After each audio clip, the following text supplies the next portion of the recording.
ఓం నమో లక్ష్మీ నరసింహాయ. సినిమాలు చూసే ప్రేక్షకులు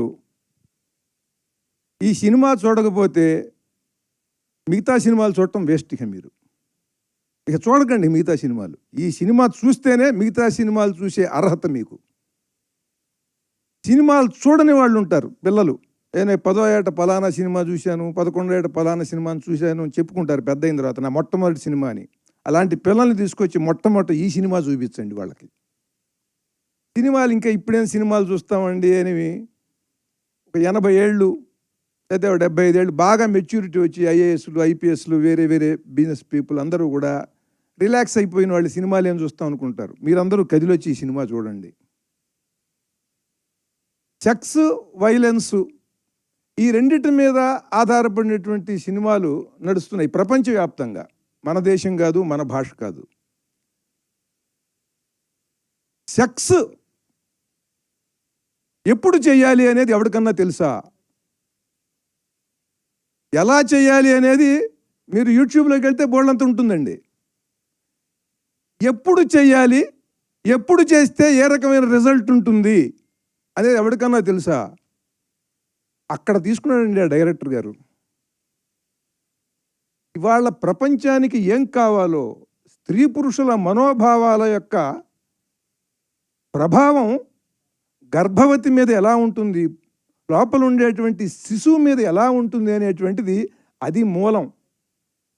నరసింహస్వామి కథ దాని మూలం అక్కడ ఎత్తుకున్నటువంటి ఆ మహానుభావుడు అండి ఆ డైరెక్టరు. సెక్స్ అనేటువంటిది సృష్టికి మూలం. అందరికీ కావాలి అది. అందరూ ఆరాటపడతారు. ఆ ఆరాటపడటంలో తొందరపడితే సమయం కాని సమయంలో గనక అలా చేస్తే ఎటువంటి విపరీత పరిణామం మొదలవుతుందో, ప్రపంచానికి ఎటువంటి విధ్వంసాన్ని సృష్టించేటువంటి వాడు జన్మిస్తాడో అది చెప్పి, అలా జరగటం వల్ల ఇలాంటి వాడు పుట్టాడు అని చెప్పి అక్కడి నుంచి ఆ కథని మహాద్భుతంగా నడిపించాడండి ఆ దర్శకుడు. సినిమాలు చూస్తే మనం అందరం కూడా టెర్మినేటర్ 2 ఆహా ఓహో అద్భుతం అంటాం. ఏమిటా టెర్మినేటర్ 2? పరమాద్భుతంగా తీశాడు జేమ్స్ కెమెరాన్. ఎంత భక్త ప్రహ్లాదుడు నరసింహస్వామి కథలో 1% టెర్మినేటర్ 2 అనేది. ఒక పిల్లవాడిని రక్షించడం కోసం ఆర్నాల్డ్ ష్వార్జ్నెగర్ వస్తాడు, ఒక రోబో. వాడిని చంపడానికి ఇంకో విలన్ రోబో వస్తాడు. కానీ దాంట్లో సెంటిమెంట్ ఏముందండి? పిల్లవాడిని ప్రొటెక్ట్ చేయటం అదొక్కటే సెంటిమెంటు. కానీ ఆ పిల్లవాడిని చంపడానికి ఎవడో వస్తున్నాడు. కానీ ఇక్కడ సొంత కుమారుడు, తన కుమారుడు, తనకి పుట్టినటువంటి వాడిని అంత భయంకరుడైన అరివీర భయంకరుడు, ప్రపంచంలోనే పెద్ద విలను, ప్రపంచానికి విలనైన వాడు తన కుమారుణ్ణి చంపటమే ఈ స్టోరీ అండి. ఇట్లాంటి స్టోరీ ఎక్కడన్నా ఉంటుందా? ఈ భూమి మీద ఎటువంటి స్టోరీ ఉందా? కేవలం భారతీయ పురాణ కథల్లో మాత్రమే ఉంటుంది. దాన్ని పట్టుకుని ఆ దర్శకుడు పరమాద్భుతంగా ఆయన చిత్రీకరించాడు. తన కుమారుణ్ణి ప్రపంచంలో ముల్లోకాలని త్రిలోకాలని జయించేటువంటి ఒక మహావీరుడు రాక్షసుడు తన పసివాడిని చంపలేకపోతున్నాడండి. అది సబ్జెక్ట్ అండి. అట్లాంటి సబ్జెక్ట్ ఎవడన్నా రాయగలడా? అట్లాంటి సబ్జెక్ట్ రాసి ఉన్నది. దాన్ని ఇవాళ ఎలా దాన్ని పిక్చరైజ్ చేయాలి, ఆ సబ్జెక్ట్ని ఎలా జనానికి చెప్పాలి అని అద్భుతంగా చెప్పాడు ఆయన. తర్వాత భూదేవిని ఆయన అద్భుతంగా చూపించాడండి. ఎంత మనోహరంగా, ఎంత సుందరంగా ఉన్నదంటే భూదేవి క్యారెక్టరు, గ్రాఫిక్స్లో, యానిమేషన్లో ఆ భూదేవి యొక్క సౌందర్యం ఏమిటి, ఆవిడ యొక్క తత్వం ఏమిటి, క్యారెక్టరైజేషన్ ఏమిటి అనేది ఆవిడ యొక్క లక్షణాల్లోనే చూపించాడు ఆయన. హిరణ్యాక్షుడు, అలాగే హిరణ్యాక్షుడిని చంపినటువంటి వరాహస్వామి, ఆ ఫైట్ మామూలు పరమాద్భుతం. అది పందిని సహజంగా మనం అందరం కూడా నిందించడానికి ఉపయోగపెడతాం. అరే వెధ పంది పోరా అని. ఇవాళ ఎవరన్నా పంది అని నిందించాలంటే భయపడతామండి. ఈ వరాహస్వామిని చూసిన తర్వాత అంత భక్తిభావం కలుగుతుంది. అంత పరమాద్భుతంగా చిత్రీకరించాడు ఆయన. అసలు ఆ ఫైట్స్, ఆ విజువల్స్, దానికి సింక్ అయినటువంటి RR మహాద్భుతం, మహాద్భుతం, పరమాద్భుతం. దివ్యాద్భుతం. ఇది డివైన్ వండర్. ఈ ఫిలిం అందరి ఊహకే అందదు. 1000 కోట్ల రూపాయల బడ్జెట్ ఇచ్చినా ఒక దర్శకుడు ఇట్లాంటి సినిమా చేయలేడు. దానికి లోపల నుంచి పుట్టాలి. జన్మ సంస్కారానికి తోడు జీవితంలో తప్పించాలి ఒక కళ కోసం. అలా కళ కోసం తప్పించి ఆ నరసింహస్వామి కథని ఆస్వాదించి భారతీయ పురాణ కథల్ని, ఇతిహాసాల కథల్ని బాగా అర్థం చేసుకుని తీసినటువంటి సినిమా ఇది. నరసింహస్వామి ఫైట్ ఉంటుంది. అటువంటి ఫైట్ మనం ఎక్కడా చూడమండి. ఎంటర్ ది డ్రాగన్లో చూసినటువంటి ఫైట్స్ మనందరి హృదయాల్లో ఉన్నాయి. పెద్దవాళ్ళు కానీ ఇవాళ ఈ తరం వాళ్ళు కానీ ఆ ఫైట్స్ వాటి వ్యవహారం వేరు. ఈ ఫైట్స్లో ఇవన్నీ కూడా భూమి మీద జరిగేటువంటి ఫైట్స్ అవన్నీ మిగతా సినిమాల్లో. ఇది అలా కాదు. ఇది లోకాతీతమైనటువంటి శక్తి, లోకాలను జయించేటువంటి శక్తి. ఆ రెండింటి మధ్యన ఉండేటువంటి ఆ హీరో, ఆ విలన్, వాటి మధ్యన ఉన్నటువంటి ఆ ఫైట్ని ఆయన తీశాడండి. జ్వాలా నరసింహుడుగా ఎలా ఫైట్ చేశాడు, యోగ నరసింహుడుగా ఎలా ఫైట్ చేశాడు. యోగ నరసింహుడు అంటే మనం తిరుపతి వెళ్ళినప్పుడు ఆ హుండీకి పక్కన ఉంటుంది, చందనం అది అరగదీస్తుంటారు, మనందరికీ తెలుస్తుంది ఆ విషయం. ఆ యోగ నరసింహుడి ఫైట్ ఏమిటి? హిరణ్యకశిపుడు నరసింహస్వామిని తోసేస్తే వెళ్ళి ఎక్కడో పడ్డాడు అన్నట్టుగా ఒక షాట్ చూపించాడు. ఎక్కడో పడలా. వాడు చూస్తే వాడు ఇలా పెట్టి ఈ చిటికిన వేలి మీద లేచి శీర్షాసనం వేశాడండి. అట్లా ఒక పర్వతం ఏదో అలా తలకిందులుగా నిలబడ్డట్టుగా అలా చూస్తే అసలు అక్కడ ఆ రికార్డింగ్ కానీ, ఆ తీసిన షాట్ కానీ ఒక్కసారి గుండెలకి ఎటువంటి అనుభూతిని కలిగిస్తుందంటే ధైర్యాన్ని, భయాన్ని రెండింటినీ ఒకేసారి కలిగిస్తుందండి. ధైర్యాన్ని, భయాన్ని రెండింటినీ ఏకకాలంలో కలిగించేటువంటి ఆ చిత్రీకరణ అసాధ్యం అన్నమాట. దాంట్లో ఆ యోగ నరసింహుడి ఆ భంగిమ చూస్తే ఎంత అద్భుతంగా ఉందంటే అంత అద్భుతంగా ఉంది. 10 మంది రాక్షసులు మహాబలశాలురు ఉంటే వాళ్ళ మధ్య నుంచి మెరుపులాగా వెళ్ళిపోయాడు. ఆ షాటు మహాద్భుతం. వాళ్ళ పక్క నుంచి వాళ్ళకు నరుక్కుంటూ వెళ్ళటం కాదు, ఒక కత్తి పట్టుకుని నరుక్కుంటూ వెళ్ళటం కాదండి, వాళ్ళ మధ్య నుంచి అలా మెరుపు మెరిసినట్టుగా వెళ్ళిపోయాడు. షాటు చూస్తే వాళ్ళు తెగి నిలువున నరికేసినట్టుగా ముక్కలు ముక్కలుగా పడిపోయారండి. ఏమిటంటే నఖాయుధుడు, గోళ్లే ఆయుధం ఆయనకి. ఆ వెళ్ళిన మెరుపు వేగంతోనే వాళ్ళని సంహరించేశాడు. ఆ జ్వాలా నరసింహుడు అంటే ఏమిటి? ఆ మెరుపు వేగంతో ఎలా చంపాడు. ఆ యోగ నరసింహుడు అంటే ఏమిటంటే వీడు కొడితే వీడు పడిపోతాడా, అలా చిటికెన వేలి మీద అలా పెట్టి అలా శీర్షాసనం వేశాడు యోగ నరసింహుడుగా. పైగా వాడు హఠయోగి, అంటే మొండి పట్టుదల ఉండేవాడు. నరసింహస్వామి స్తోత్రాలలో, నరసింహ పురాణంలో, ఇతరేతర అట్లాగే పోతన రాసినటువంటి ప్రహ్లాద చరిత్రలో, నరసింహస్వామి ఆవిర్భావ ఘట్టంలో, వీటన్నిటిలో కూడా అంటే యాదగిరిగుట్ట నరసింహస్వామిని వర్ణిస్తూ మహాద్భుతమైన శ్రద్ధా శ్లోకాలు ఉన్నాయి.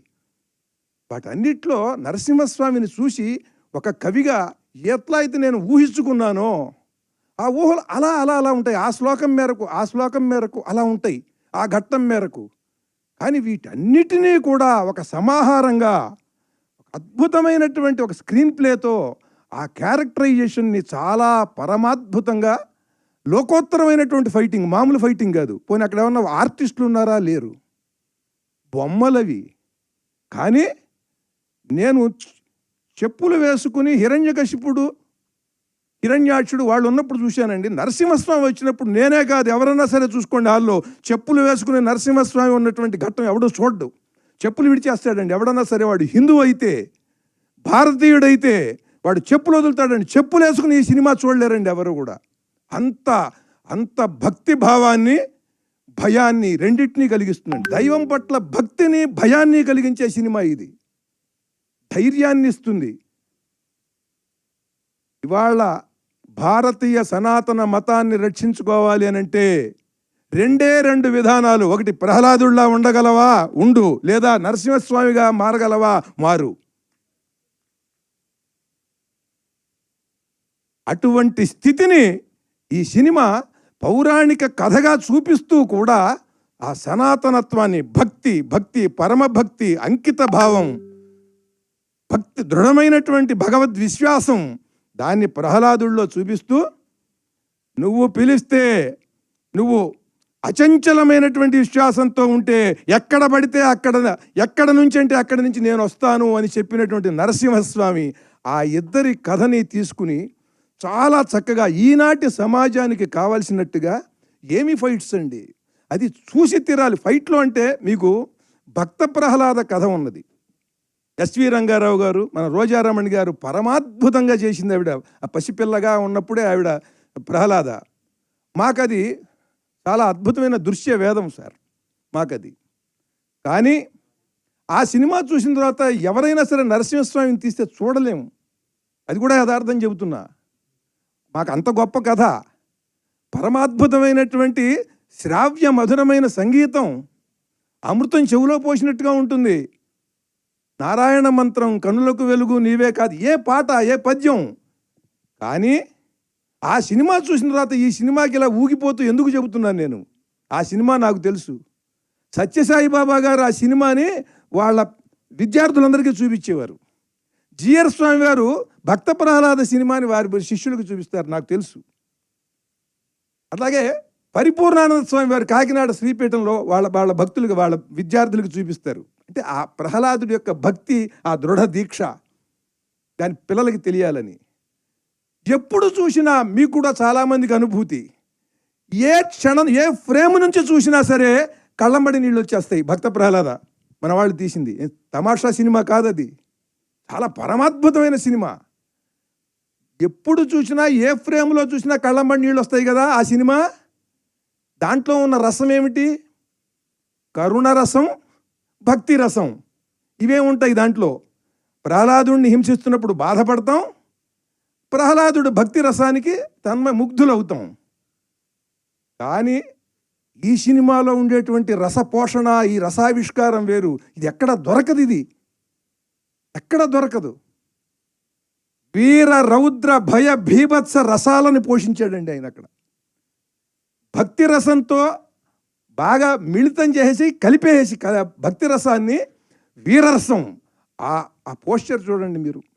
ఆ నరసింహస్వామి ముఖం మాత్రమే సింహం, మిగతా బాడీ అంతా కూడా హ్యూమన్ బాడీ. హ్యూమన్ బాడీలో ఎవరికన్నా సరే అట్లాంటి బైసెప్స్ ఉంటాయండి. చూడండి అసలు ఎలా ఉందో. ఎవరినన్నా చూసారా మీరు? మిస్టర్ యూనివర్స్ని కూడా చూసారా మీరు? మిస్టర్ యూనివర్స్కి కూడా ఉండవు. అంటే ఈయనంత ఉపాసించాడు ఆ నరసింహస్వామిని. అలా తీర్చిదిద్దాడు. చూడండి అసలు ఆ బాడీ, అసలు ఆ లాటీస్, ఆ చెస్ట్ ప్లేట్స్. హిరణ్యకశిపుడికి వాడి చెస్ట్ ప్లేట్స్, మామూలు చెస్ట్ ప్లేట్స్ బాగుంటాయి, బాగా బ్రాడ్గా ఉంటాయి, ఎవరికన్నా షోల్డర్స్ అవి బాగా దృఢంగా ఉంటాయి. కానీ అసలు ఆ హిరణ్యకశిపుడిని చూస్తే వాడి వికృతత్వము, వాడి మైండ్లో ఉండే వికృతత్వం అంతా కూడా వాడి బాడీలో ఉందండి. కానీ దృఢంగా ఉన్నాడు. అలాగే నరసింహస్వామికి ఆయన యొక్క దివ్యత్వం, ఆయన యొక్క ఎంత మహాశక్తి సంపన్నుడు అనేది మొత్తం ఆ బాడీలో మొత్తం ఫిజికల్ ఫామ్లో చూపించాడు ఆయన. ఎంత తపస్సు చేశాడండి ఆ అశ్విని కుమార్ గారు. సార్, యు ఆర్ చిత్రశిల్ప తపస్వి. ఒక చిత్రశిల్పం అండి. ప్రతి షాటు కూడా, ప్రతి సీను కూడా ఎంత గొప్పగా కన్సీవ్ చేశాడు. మనం ఎన్టీ రామారావు గారు దుర్యోధనుడుగా ఆ గద, ఆ సింహంతో ఉన్నటువంటి సింహాసనం మీద ఆయన కూర్చున్న విధానం మనకి గుర్తుండిపోతుంది. మనకి పాండవీయంలో దీని సింహాసనాన్ని డిజైన్ చేశాడండి ఆయన. మొత్తం అన్నీ కూడా వృశ్చికాలు, తేళ్ళు, పాములతో ఉండేది ఉంటుంది, అన్ని స్కార్పియోస్. ఎంత అద్భుతంగా ఉన్నది అసలు ఆ సింహాసనం. అంత చాలా చాలా క్రియేటివిటీ, ఫుల్ ఆఫ్ క్రియేటివిటీ ప్రతి సీన్లో కూడా. ఈ సినిమా గురించి నేను ఇంకా చాలా చెప్పగలను, కానీ సమయం కూడా చూసుకోవాలి. ఒక్కటే చెప్తున్నాను ప్రేక్షకులందరికీ, నా తరపున ఇది ఒక అపీల్, ఒక విజ్ఞప్తి. మీరు వచ్చి మీ పిల్లల్ని తీసుకుని, మనవల్ని తీసుకుని వచ్చి ఈ సినిమా చూడండి. నవనారసింహ క్షేత్రాలు ఉన్నాయి మనకి తెలుగు వాళ్ళకి. సింహాచలం, అంతర్వేది నరసింహస్వామి, మంగళగిరి నరసింహస్వామి, వేదాద్రి నరసింహస్వామి, కదిరి నరసింహస్వామి. ఇక్కడ ధర్మపురి నరసింహస్వామి, యాదాద్రి నరసింహస్వామి, తమిళనాడులో ఒకటి ఉంది ఘటికాచలం. ఈ నవనారసింహ క్షేత్రాలని దర్శించినటువంటి పుణ్యం ఈ సినిమా చూస్తే వస్తుంది మీకు.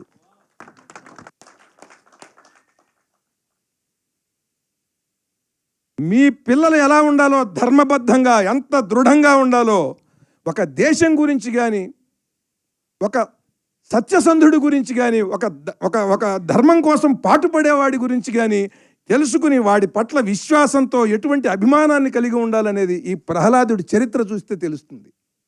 దాన్ని మనం చూపించాలి, అది మన బాధ్యత.